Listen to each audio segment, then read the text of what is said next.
Pero right now, yung ating susunod na speaker o yung who would share his thoughts, yung ating pang 1, 2, 3, pang-apat na po. So we started with words, right words, numbers that make sense, great mindset at work. Ito na po yung pang-apat. So ito po nga pang-apat, ito ay it's about link or linking. Itong kaibigan po nating susunod, kasama ko na rin po ito sa Advocacy for Entrepreneurship 15 years ago. So yung mga micro and small.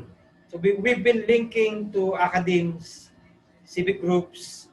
So doon po kami natuto na yung pag-linking na yan to our Belgian support, importante nga din po pala. So we become part, siya po ay former chairman nitong organization, KaEntrep. It's a micro and small. So kung titingnan mo yung roots niya, talagang galing po siya doon sa baba hanggang tumaas. Right now, PCCI, Executive Vice President, if I'm right. So kasama rin po siya sa programa na ng, kung dati po siya nandun sa baba, mas naiintindihan niya na ngayon kung ano nararanasan ng micro and small. Kaya he need to progress. So that's the reason maybe of the progress for us to help kami pong mga micro and small. So hindi po natin patatagalin na. He's also the president and the CEO of KasaArkhitekton Inc. He's an architect and also a part of a new club sa Rotary, itong motorcycle na club. Maybe siya na po mag-explain sa inyo. And we've done projects also with the United Architects. Dati po siyang Secretary General ng ngayon ay Area President. So let's all welcome Mr. Alfred Carandang. Hi, Architect! Hi, RC, kumpadre. Kumpadre, maraming salamat. Hapon sa inyo at sa mga nanonood or sumusubaybay sa program na ito. Of course, I would like to congratulate you for this continuous effort of promoting entrepreneurship in our country. Congratulations, RC. Thank you, Architect. So, yun nga. This topic na link, there's no person that I could fit in na pwedeng mag-share ng kanyang thoughts. Because sabi ko nga, 15 years dito, nung nagsisimula tayo, papuntang Belgium, kasi magkasama na po kami doon sa organization. And then sa PCCI, we've hopped in, nag-onboard po kami, halos sabay din, become board also ng PCCI. And also with the architects, you're very active with the organization. Your topic is linking, how linking can help sustain enterprises.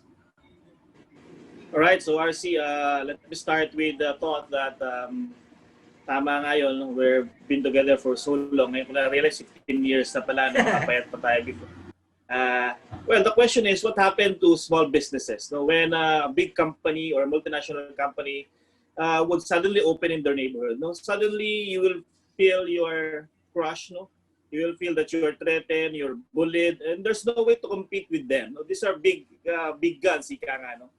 Realization is when we open our doors to let others invade our space, our comfort space, and by doing so, we embrace changes, no? Disruption, opportunities. Ang tanong dito ay, sir, paano po namin sila lalabanan? They will eat us alive, no? And we will welcome them so that they can play within our rules, written in our national and local laws. And it is enshrined in our constitution, the protection of local businesses, business ownership, no? So hindi pa nababago yan. Dapat ang owner ay majority ay Filipino. So the presence, and we may say invasion of conglomerates, global and multinational companies actually is an opportunity for micro, small and medium enterprises, medium entrepreneurs, so or tinatawag nating MSMEs to grow and access global market. This happens when local companies partner with large and global companies as local suppliers, so some contractors, service provider, distributor. This is what we call business linkages. So local firms can be long-term relationship in as suppliers, contractors and distributors of these big companies. So may bago siyang business ika nga. And then as an example, turning an innovative idea, no, when as an example, I could think of a support.com, no, it's a 20-year-old firm, no, with a startup mentality. So laging ganoon sila. They think they always start up kahit 20 years na sila. That's why siguro yung to kanina ni Madam Sara, Mateo, na 25 years na sila, but still there's grit, no? It's a strong word, no? When you say grit, because it's a value inculcated in your system as a businessman, no? So support.com, as I said, is a 20-year company with a startup mentality, with global network home-based agents working 24/7. No? It can be managed to support worldwide clients remotely because no, lahat sila nasa bahay lang, home-based. My good friend Omed Jafari, no, he's a Filipino, is the new global head of this company. No? He resides also in Taguig and enjoys motorcycles like I do. No? As we said, we are both members of Rotary Club of Big Bike Riders. As an expert optimization, he said that they are excited, no, to disrupt the way support is provided remotely with their expert anywhere model. They are not the first in the industry, but they specialize in something that our other similar or bigger companies do not have. So by providing specialized service, the support companies and support to companies, they grow. No? Ganun yun. You have differentiation. You just have to specialize in something. Hindi yung gaya ka ng gaya. No? You just have to, yes, pwede ka gumaya, but you have to innovate something out of that pinanggayahan mo. At ikaw lang ang meron ganun or konti lang kayong gumagawa nun. And then you become a specialized company providing the service. That's how they grow. No? And now they have more than 1,000 employees with support.com.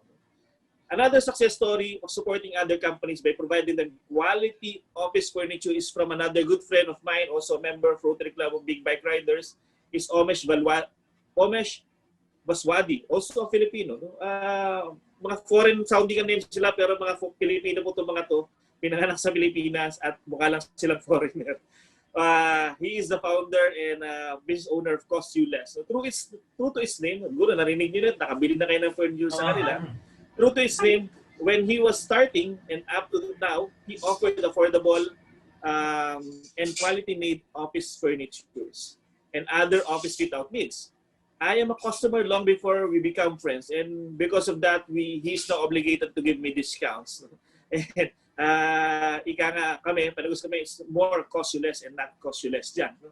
I don't know if it's better sa business na yun na nagkakilala kami at naging magkaibigan dahil dati binibili sa kanyang buo yung 5,000 yung furniture ngayon, 4,500 na lang, no? May discount.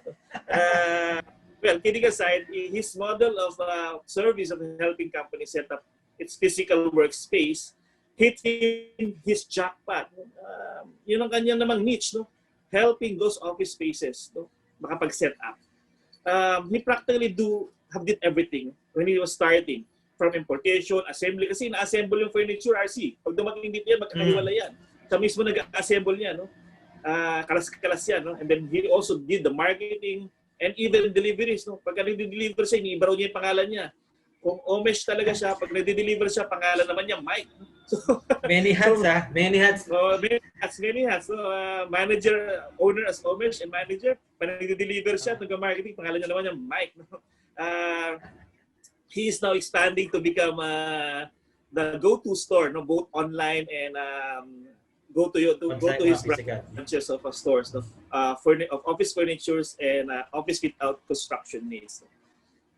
Well, having said so, this is two examples. Availability of local qualified suppliers is often the big concerns of large multinational companies because of the global standards that they have to follow.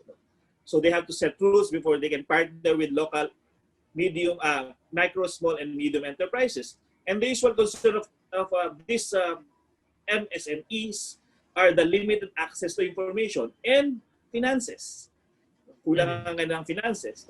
And actually, hindi naman, baka lang hindi sila yung information on bank transactions, baka hindi nila lang alam. That's why they lack finances. That's why inuna ko yung RC, yung limited access to information before the finances. And then, of course, lack management skills because most of these businesses are mom and pop businesses. They are passed on business from one generation to another. So pinamana, no? Some are local incubation, no? With limited external exposures. We are lucky with KaEntrep. We are exposed. We have an exposure trip to Belgium to see to it how local small businesses do their business there, and we found out that this very different when it comes to when it compares to what we are doing now in the Philippines. So, pag doon, sabi nila, they are into supporting each other. Sa atin, pag sinabi mong sa atin, laging one-stop shop. Doon, hindi. Iba yung nagpipicture, iba yung nagpa-process ng picture, iba rin yung gumagawa ng album. So everybody is happy. Everybody wants to participate in business. So that is what we call linkages. No? Another problem of MSMEs, no, nakakabulil medyo itong medyo tongue twister ito, no? Is of course the lack of production expertise. No? Wala tayong karamihan sa atin, walang good manufacturing practice. No? Ika nga, tabu-tabu lang yung paglalagay ng mga pabango or ng alcohol sa lalagyan. Walang equipment that they use. No? Walang good manufacturing practice. Wala ring Bosch or wala ring Koch or other safety and health standards that multinational companies would like to have on its local partners. No?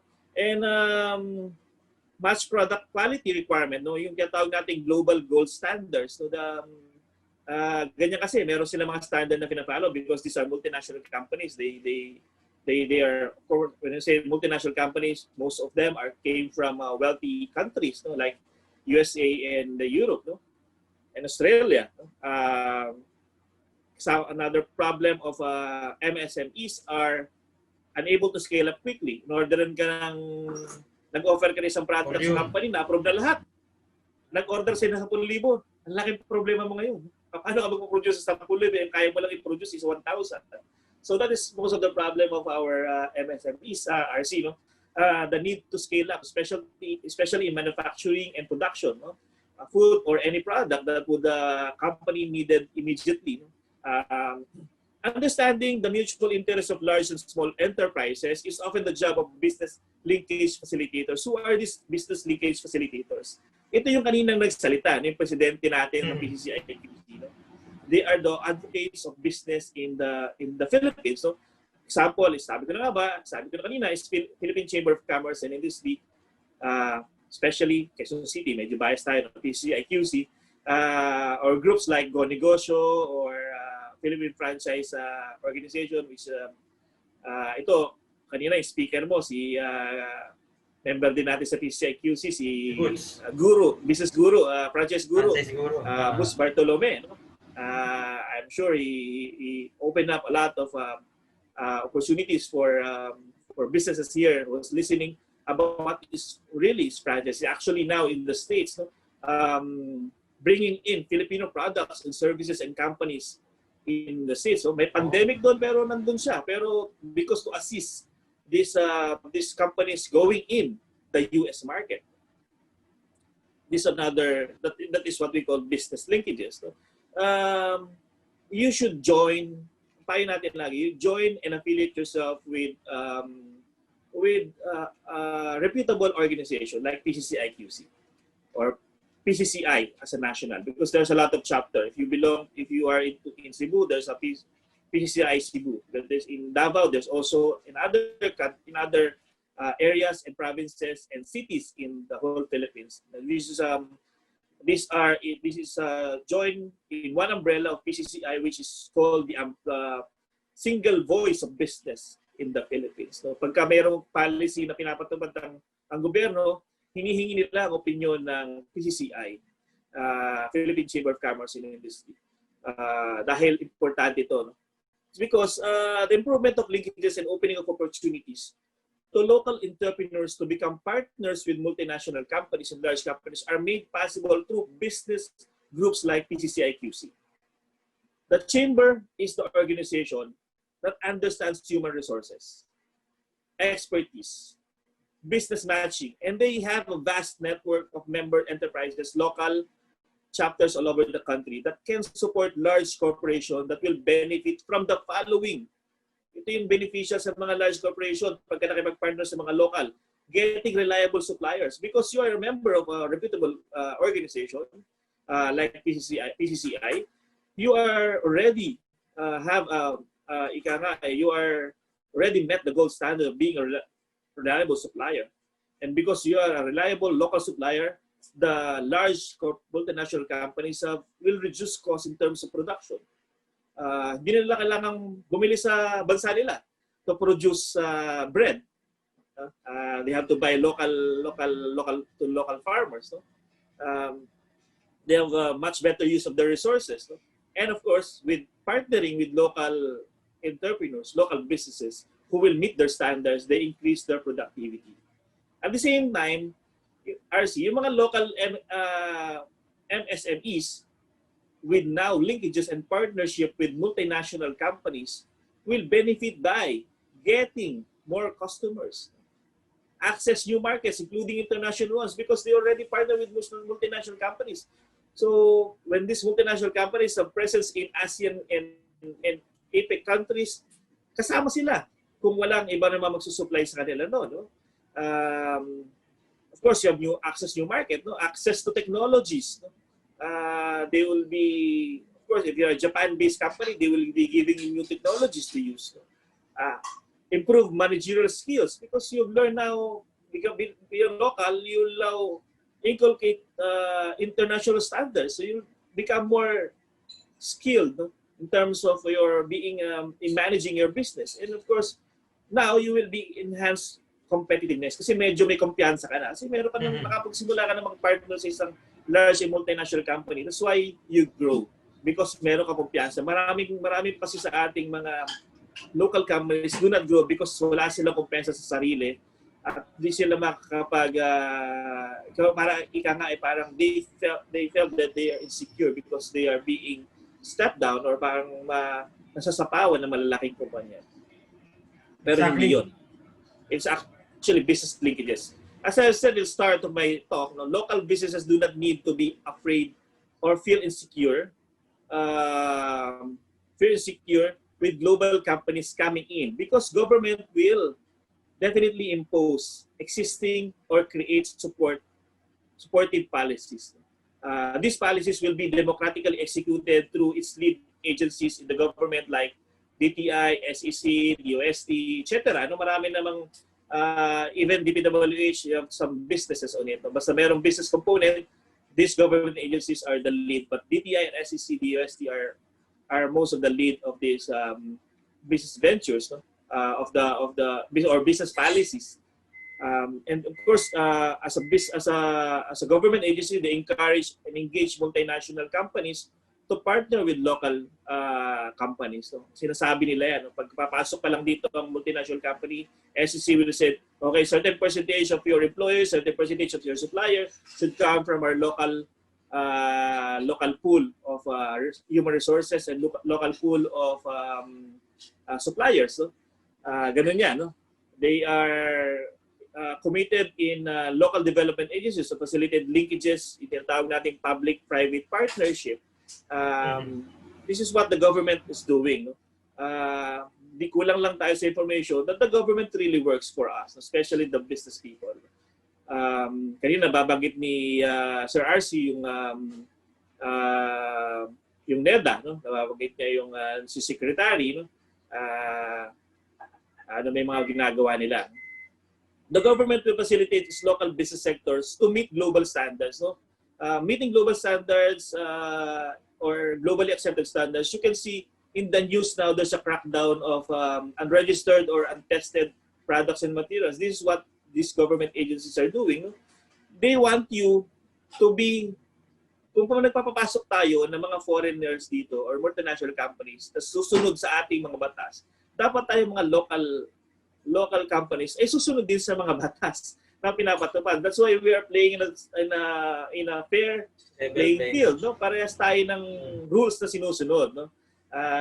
That's why there's now a crackdown, as you can see in the news. No? Of course, these government agencies would like us to respond to market changes, especially now in the new normal. No? Essentially, on safety health protocols that are finally being practiced in all sectors of our society, not only in business. No? Suddenly, health protocols are being practiced. No? Dati, hindi natin masyado pinapansin niya. Paglabas mo, kailangan ka naka-mask, naka-facial, and everything. No?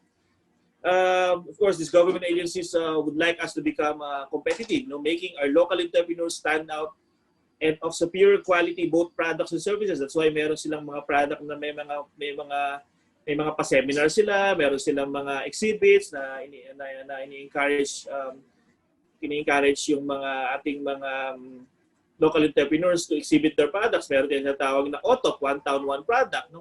They specialize in one product in one town. So this is what the DTI and other government agencies are doing for the local entrepreneurs. No? Of course, they support global network, opening of communication highway with the inclusion of the third telco coming in. With the first existing of the third telco, now the two telcos that are existing are boosting up their facilities. They're forced now to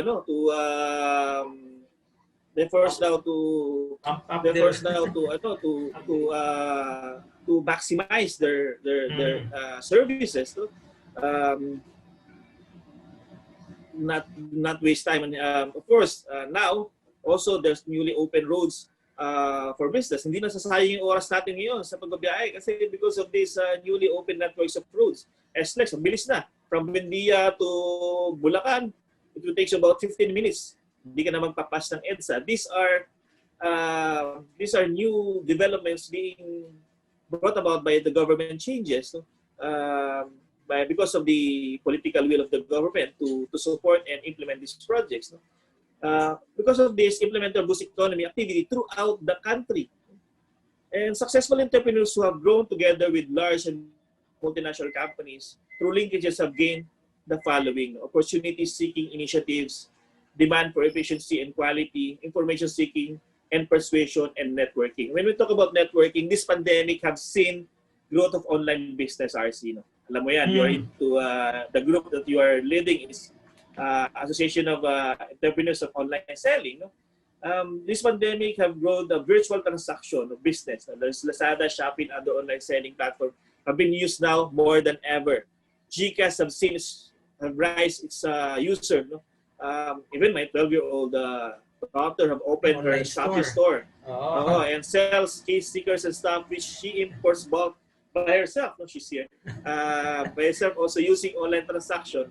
Siyempre, with parental supervision ito. No? She started by presenting her business plan to me and her mom with PowerPoint. No? Naka-PowerPoint siya, nag-present siya. Then after approval, she borrowed money from us. In 2 to 3 months, she already recouped and paid her debt to us. And she was able to earn substantial amount of money to buy things that she wants and also to decorate her room. No? Siyempre, she does this after that's business thing after school. No? And my new RC, no, she has good reviews from people who have bought in her store. Talagang full training ang ginawa. Full training. More because of this also the network issues though, and because of the pandemic, more brick and mortar stores and business are shifting part of its operations, marketing, selling online. A lot of our clients are mall-based, no? And either they have downsized or closed their stores, and some have converted to online or converted their existing stores to accommodate alfresco setting, especially restaurants na more of its seating capacity are located outside on open air. When you say alfresco, when you go to BGC, makikita mo sa high street restaurants there, mas marami kumakain sa labas. And in a good weather condition, the place become more cozy and appealing to diners. No? And one of our members in PCCIQC have a total of 45 stores, 45 restaurants, carrying her three brands, no? Of eat all you can concepts. No? even in pandemic time, the expansion is continuous. Paano nangyari yun? And nagkakento nga siya during our GMM last time that she continues to expand because nakita niya na gusto pa rin ng mga tao na kumain outside. No? And he shifted mabilis. No? And because of this, because of the past expansion that she's doing, she would be needing local suppliers of raw materials like pork, beef, and vegetables. No? Baka may mga nanonood dito or interesado maging kanilang mga suppliers, no? Or suppliers and subcontractors. Through the support of DTI, PCCIQC is also in the process of setting up and improving its brewery facility, no? That is currently located in Libis, Quezon City, to cater to local brewers. No? It will be in its new location in the food district in Quezon City. To be announced pa yan. No? Craft beer is the in thing today. No? Craft beer. No, nakakalasing. Pero when you say craft beer is something that is different from the normal beer that we're drinking, please note that it does not intend to compete with the big San Miguel beer or the global brands like Heineken. No? But it will serve other markets in terms of social beer drinkers who would want to brew their own brand as a business or enjoy a keg in the comfort of their homes. The Chamber Brewery is a shared facility concept supporting micro and small brewers. It is interesting to note that large and multinational companies have keen interest in developing linkages with local entrepreneurs. But most likely, it sometimes becomes costly to them when the local entrepreneurs they partner with are not yet equipped with the right tools to meet the global standards and requirements. It is better for large multinational companies to have collaborative action of linkages with organizations like PCCIQC and government agencies that deals with businesses that can drive more collaboration. Whether the presence of large and multinational companies is either threat or opportunity will depend on the following: how we local businesses respond quickly and effectively to new challenges. Key ingredients are the following: spotting opportunities, building trust, and continued development and improvement. With these key ingredients in place, local companies like yours and mine can become global players. Good luck to everybody, to all your business, and carry on. Okay, thank you, Architect. Marami kaming kailangang isulat. Anyway, for those who are listening and watching, someone would do a show notes. So hopefully we would send it to you through your email and a copy of the recording that we already have. Siguro quick few questions, Architect, if you'll entertain. Sabi nga natin, 15 years ago, we've been in the advocacy of promoting or encouraging entrepreneurship. So, nung nagsisimula pa tayo. So, the good thing about what happened, or the silver lining ng 2020 nga, dumami ang gustong magnegosyo. So, yung challenge natin ng 15 years ago was diminished into parang 1 year lang. Of course, either it's an opportunity or parang because it's a necessity for you. You've been laid off, wala ka na talagang mapagkuhanan ng ibang pagkakakitaan. Ganon yun nangyari. So if I were to profile the individuals nung last year, there were a lot of online sellers. Even though yung ating community or association of entrepreneurs online sellers, ilang taon na po kaming so ilan lang din po yung mga pa-online noon. So they were not forced by the situation. But this time it was different. The scenario was different. Everyone was pushed. Kaya halos lahat po ngayon sa nakikita po namin ay mukhang magiging entrepreneur. Hindi ibig sabihin nakabenta na po kayo, ano na yun? Di ba? Architect, papunta ka na din, pa-entrepreneur ka na. So ang nakikita naman po namin ngayon, yung sabi nga niya po kanina, nandun kami sa Belgium. Pagpunta namin doon, bawat isa po doon ay link sa isang negosyo. Hindi po, tama yung sinabi mo exactly hindi po one-stop shop. Hindi po lahat kaya kong i-offer kunin mo na sa lahat sa akin. There was trust, yung sinabi mo sa last na message mo. There was trust, there was sharing. Kaya po, oh, you want photography? You go there. I'm an organizer, I'll contact this. These are small ecosystem, but they are sustainable. So, ang pasok po ngayon ng PCCI Quezon City or other chambers or organization, ito po yung ini-encourage na namin ngayon. You go to innovation hubs para hindi ka nangongopya. Para hindi ka mangongopya na, ito nga, meron na naman, gagayahin ko na naman ito, mukhang malakas. Kaya yung last speaker po namin, si Catherine, sabi ko, yung mga ibang online sellers ang kumukuha ng presyo, doon sa kabilang online shop din, ginagaya.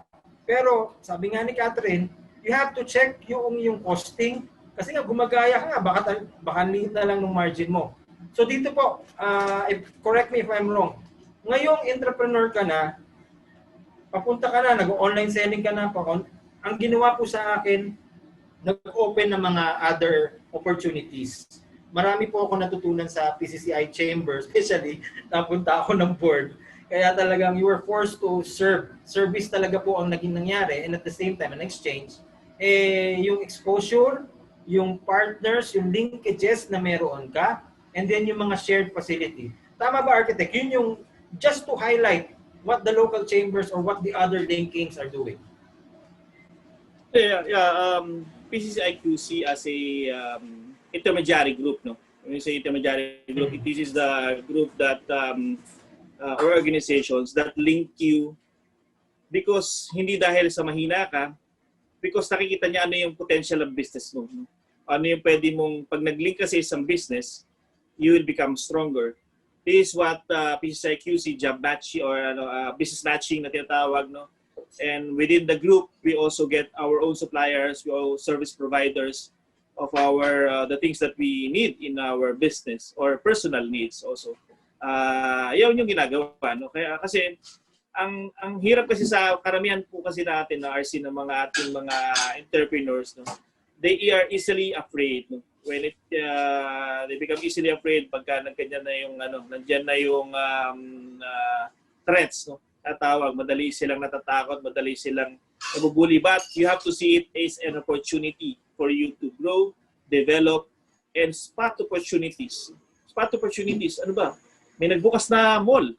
Baka pwedeng maraming magtatayong restaurant doon. Maraming mga empleyado doon. Baka pwedeng yung isang small space ko dito sa bahay ay gawin ko boarding house. Baka pwedeng yung mga empleyado doon, hindi naman kakain doon sa mall yun, mahal. Mga gusto nila budget meal, pwede ako mag-deliver sa kanila ng food sa mga stores sila. Pwede ko kausapin yung mga business doon sa loob ng mall na sa akin mag-order ng ulam nila bilang meals nila dahil mas mura, mas affordable, and they could that's an opportunity for small karinderya na tinabihan ng napalaking mall. Baka in time, baka mas malaki ka pa dahil marami sa iyong bibili. Mga ganun. So we have to spot opportunities when there's something being presented to us. Huwag bigla nawawala ng loob because these big businesses will eventually somehow would need local and small entrepreneurs to support them. Wala pong malaki na negosyo na walang suporta ng maliliit na nagnenegosyo. Ultimo yung mga lalaki, kailangan niya ng plastic. Magsusupply ng plastic sa kanila. Magsusupply ng mga kutsara tinidor. Magsusupply ng kahit straw. Yung isa kong estudyante dati sa UST, makwento ko lang, ay they own Angel's Burger. So, lumaki sila dahil they partner with their model nila, they partner with their staff, no? Parang may percentage in the income. So talagang kita mo sa Angel's Burger, pumunta ka, bilis magluto, di ba?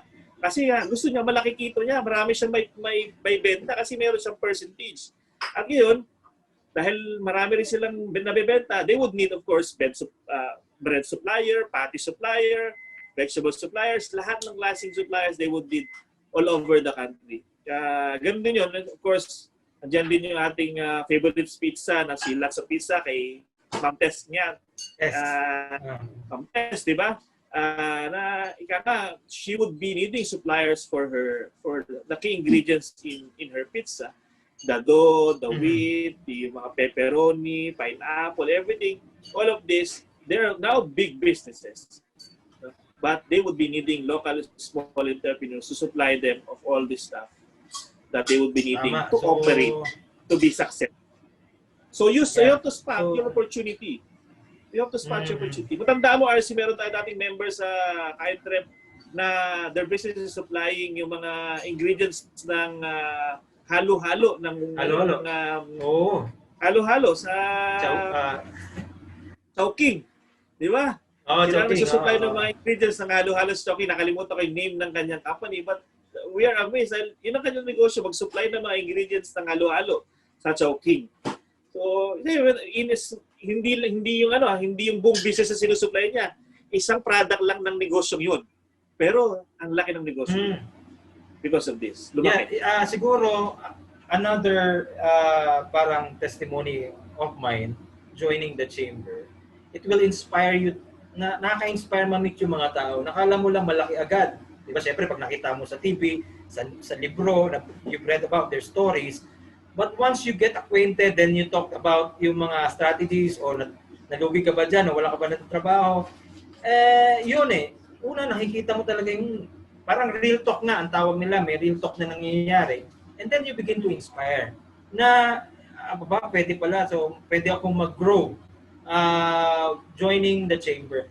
Yung 2 case studies mo kanina, si support.com and si Cosules, are product of Innovation Hub, I believe. Ibig sabihin, hindi siya basta nagnegosyo ko, kopyahin ko, gawin ko. Yun po, magiging problema natin kung bumolyong po tayong naging entrepreneur ngayong last year at ngayong taon. So dapat, ang next po, sabi nga namin, sumali na po kayo. Yung isa pong speaker din natin mamaya, meron po sila mga ginagawang mentoring, innovation programs, collaboration program. So we are all in this together. That's why we encouraging each local chamber, private groups, na sana hindi masayang ang effort na ginagawa ng government. So nandiyan naman po sila the good thing about technology, you can be aware. Google it anytime. Link kung ano yung mga pwede mong hanapin support, shared facility, innovation hubs, collaboration programs, they are there. So, as I can see it, that this would be happening, architect, na dadami talaga marami na ang nagiging entrepreneur. Ang challenge na nga lang is how they can we differentiate each other para hindi naman sana naman natin masabing, sayang naman yung effort mo, isang taong ka na nga na ito ginagawa mo, tapos wala ka palang mapa ahead. So siguro, architect, maybe ito or anything that you can add.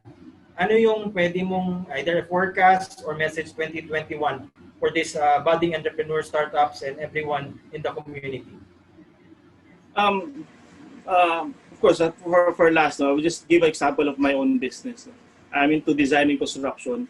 Of course, we design. Of course, we also do construction management.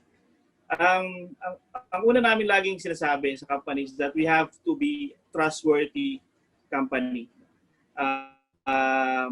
We have to give our best to our clients in terms of services, giving them the best service that is in the market or mas malaki pa kaysa sa binibigay ng iba.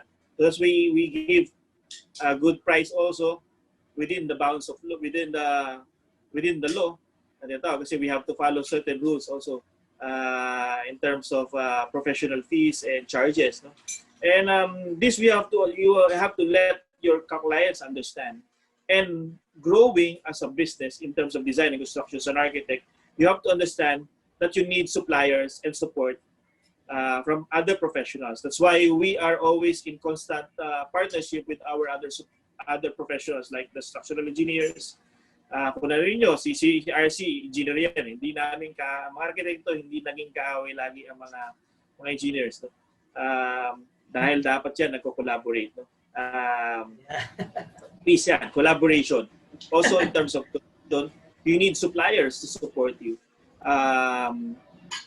The basic semento, hollow blocks, bakal, hanggang elevator, specialized construction.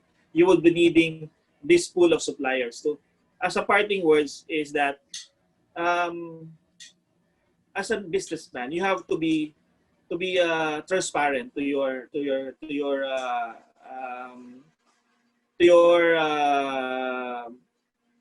customers, to your clients. Ang sa amin kasi lagi namin sinasabi sa company is that profit is only secondary. We do great service to our clients, to our customers.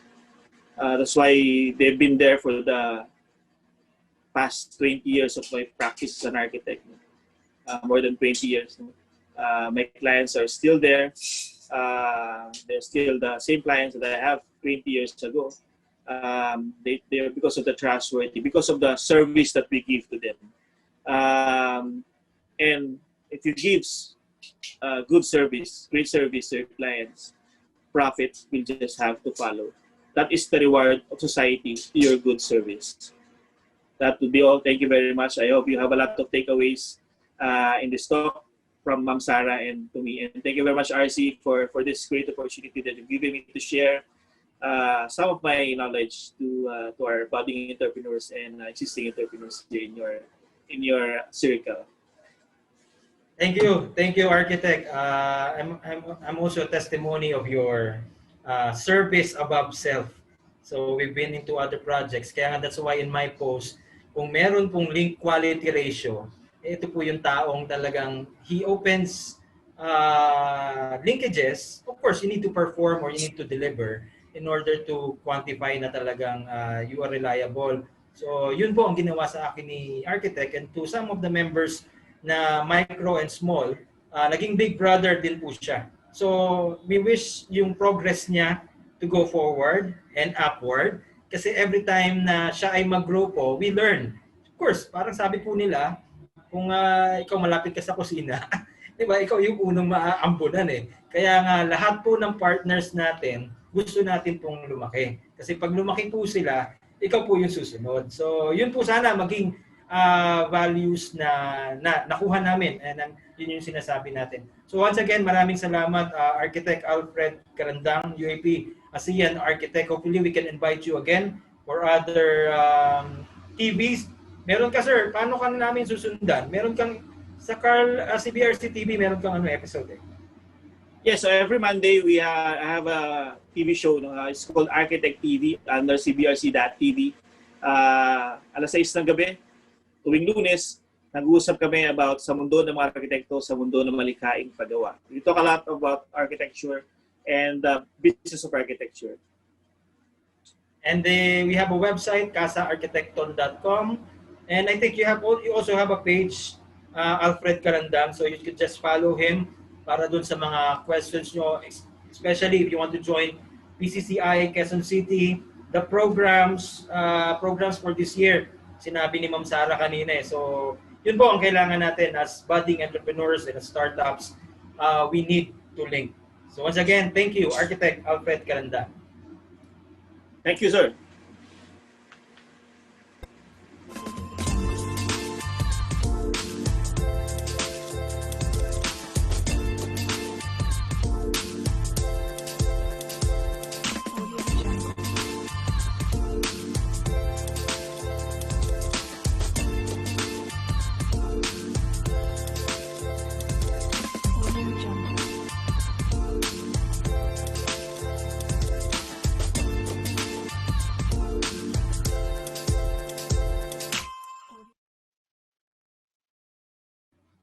Okay, so we're back. KasaArkhitekton, mabuhay, more power. And maraming salamat po sa mga sumubaybay kay Architect Alfred Carandang. Again, meron naman siyang website, kasaarkhitekton.com, at saka yung kanyang page. So, we already done with, I'm sure meron ka ng second win na na-achieve on having the importance yung link. Kaya kung nagsisimula ka pa lang, napaka-importante po na i-anticipate mo na. Nalalaki ka nga, kailangan mo ng mga partners. Kung hindi partners muna, kailangan mo magkaroon ng ng knowledge, ng parang avenue na mag-open sa'yo, you can get this through programs. Kung ngayon ay pandemic at may social distancing or limited ang I think meron namang online po na paraan para mag-join sa kanila.